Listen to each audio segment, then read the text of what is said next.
On va faire une petite séquence qui s'appelle le flashback. Je vais te montrer des photos qui normalement vont te parler. Ok. Tu les regardes et tu me dis ce que ça t'évoque, ok? Allez.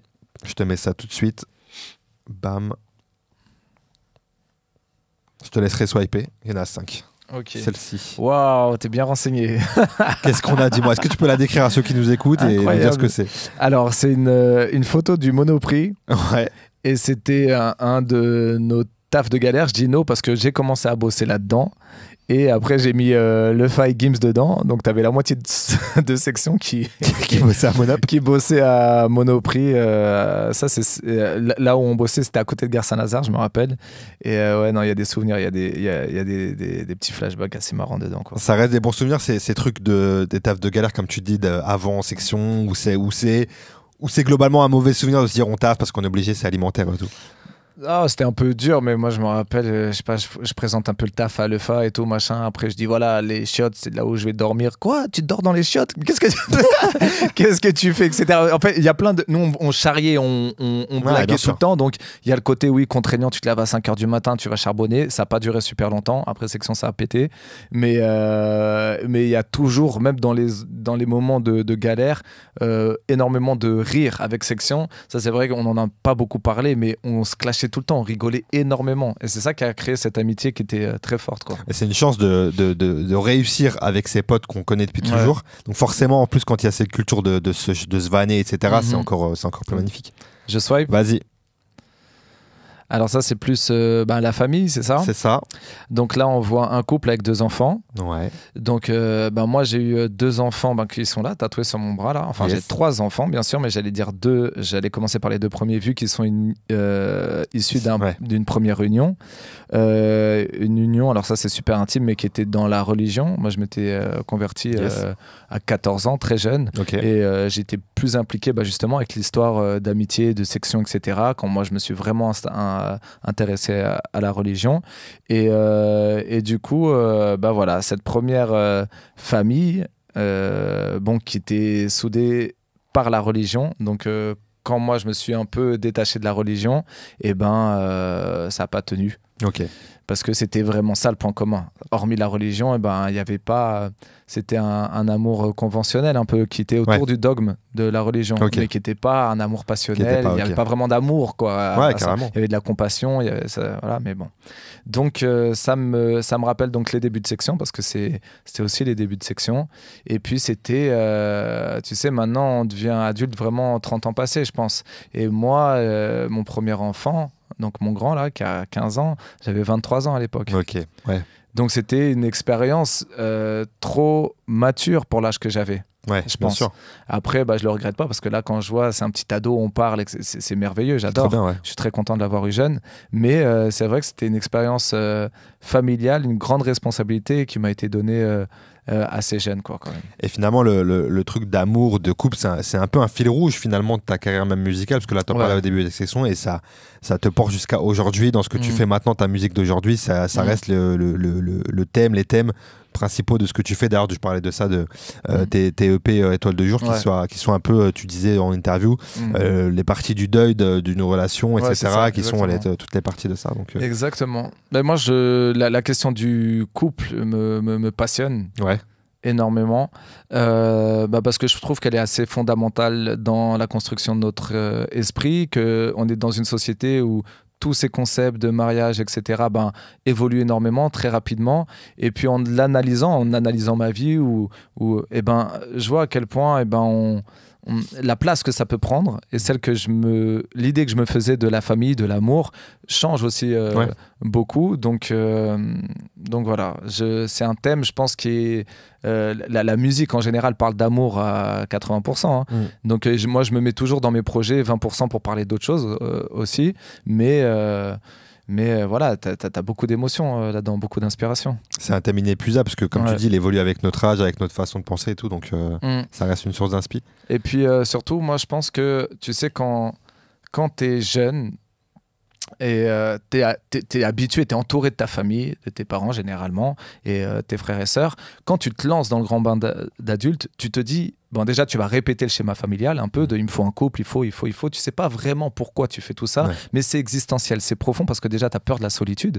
Donc en fait, on se met en couple avant de s'être construit. Ouais, c'est vrai. Souvent, de 20 à 30 ans avant de se trouver et surtout de concevoir l'autre comme une belle option. Plus qu'une question fondamentale de grâce à lui, je vais être heureux, grâce à lui, je vais être épanoui, grâce à telle personne, ça va changer. Ce qui fait que généralement, ça casse parce que le propre d'un couple, c'est pas ça. Si tu mets toute ta question existentielle sur l'autre, t'étonnes pas que tu lui fais peser un poids beaucoup trop important et que ça part en couille, tu vois. Carrément, c'est clair. Donc, non, ma vision de l'amour, en tout cas, elle a changé, ou de concevoir la relation de couple a bien changé. Elle évolue. Ce qui est normal, c'est le rythme, c'est la vie, quoi, en fait. C'est la vie. Je te laisse swiper et regarder dans l'autre photo. Donc ça, c'est les artistes pour lesquels j'ai écrit, c'est ça que tu veux dire? C'est ça, ouais. Alors, Vianney, j'ai pas écrit pour lui, par contre, il y a des morceaux qu'on a fait pour l'album de Black M ensemble, donc on a déjà travaillé ensemble. D'accord, vous avez bossé ensemble en tant qu'auteur, mais pas pour lui. Mais pas pour lui. Okay, pas pour lui. Et idem, Florent Pagny, je sais pas si je crois que tu avais fait un truc, mais que c'était pas sorti. En fait, c'est Gims qui m'a dit il y a Florent Pagny qui veut que je réalise son album, etc. Ouais. Est-ce que ça te tente? Donc j'avais écrit des morceaux pour lui. Et puis pour Taïk aussi, comme artiste qui est connu. Voilà. Et puis pour d'autres artistes en développement. Donc là, on voit sur la photo Kenji, Gims, Zao, Vianney et Florent Pagny. C'est un exercice qui te plaît, ça, écrire pour d'autres? Ça t'a appris des choses, toi? Tout le monde ne conçoit pas l'écriture, et pour Black M aussi, qui est pas là. Et tout le monde conçoit pas la musique, le propos n'a pas la même musique, n'a pas la même approche de l'écriture, donc tu apprends forcément, vu qu'il y a des visions que t'as pas, qu'ils ont, qui te correspondent ou pas. Mais moi, je suis déjà retourné dans des séances de studio à moi où j'avais appris de mes séances d'écriture pour les autres, ou pas que pour des artistes confirmés, et qui m'ont servi. Donc ça t'ouvre l'esprit sur d'autres trucs, sur d'autres univers, etc. Donc, après, ce que je préfère, ça reste écrire pour moi. Ça reste écrire pour toi. Est-ce qu'il y a un artiste pour lequel t'aimerais écrire et t'as pas écrit, ou pas forcément? Il y a pas de... Chacola, j'aimerais beaucoup écrire pour lui parce qu'il a une mélo incroyable et il a des titres qui me parlent beaucoup. Angel, j'aimerais bien aussi. J'aime bien ce qu'elle propose artistiquement. Ok. C'est vrai que Chacola, on est dans ce truc de musicalité dont tu parlais tout à l'heure et tout, qui te parle maintenant et tout, donc carrément, ce serait chouette. Et quand les séances avec Taïk aussi sont très enrichissantes, parce qu'il a une approche très qualitative, et des critères d'écriture qui sont différents, mais qui sont tout aussi pertinents, tu vois. Ouais, carrément, ça marche. Je te laisse swiper sur la prochaine photo. Ouais. Georgette, mais t'es archi bien renseigné. Georgette. Qui est Georgette? Qui est Georgette? Parce que là, hors contexte, voilà, ça est bizarre, Georgette. Georgette, je l'ai dépoussiéré. Wow, t'es super bien renseigné, ça fait plaisir.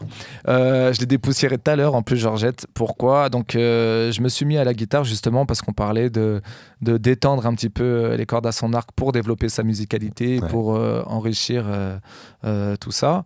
Et c'était un passage où j'ai fait des cours de guitare, comme j'ai fait un peu de cours de piano, beaucoup de cours de chant. Que j'avais mis de côté, et tu vois, je me suis remis à faire mes instrus, donc j'ai acheté mon studio d'enregistrement à la maison, etc.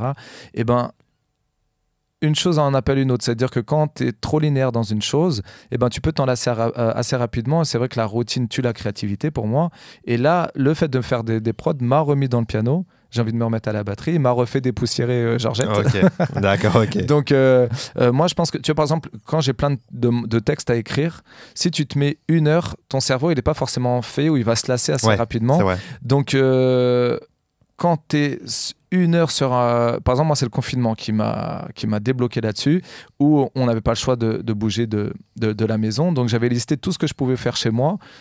Et par tranche de 20 minutes, je me concentrais sur ces choses-là, et après je faisais de la cohérence cardiaque pour redescendre et me relancer dans une activité, ce qui fait que j'étais super productif au final, plus que dans mes journées sans confinement, et je suis resté confiné après longtemps parce que j'aimais trop. T'as adopté le truc.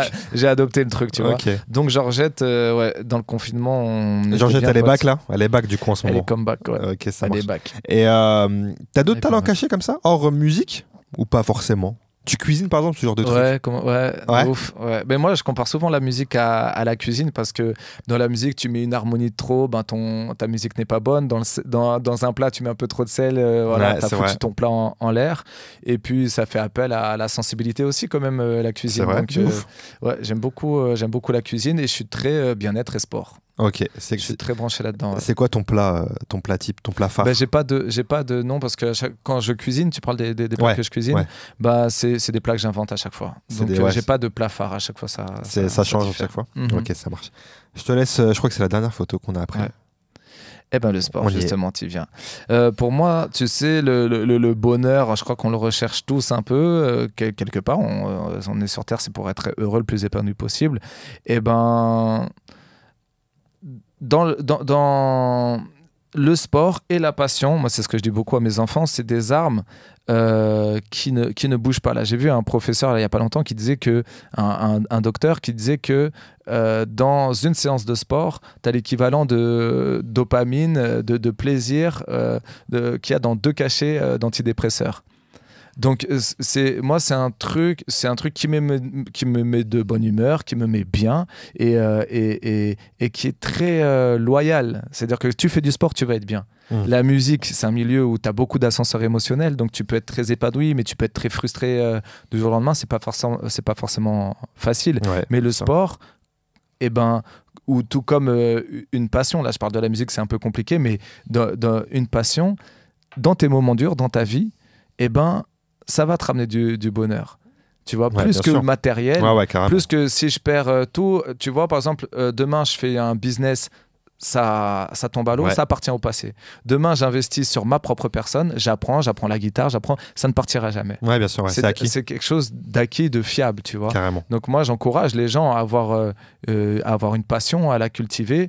C'est ça qui va être ton repère dans la vie. Tu passes par des choses qui sont pas toujours facile, ça c'est des repères qui te fortifient. Carrément. Apparemment, t'es un grand fan de sport. C'est vraiment c'est ta constante positive en fait de dire que si tu fais pas de sport, mais comme pas mal de gens qui font du sport d'ailleurs quand ils peuvent pas en faire pour X raisons, ils sont blessés, ils sont pas exactement. Quand je suis blessé, je suis pas bien quoi. Ouais, c'est pas bien. Ok, très bien. Bon, écoute, t'as répondu parfaitement à ce petit flashback. J'espère que je t'ai fait rappeler des bons souvenirs. C'était bien.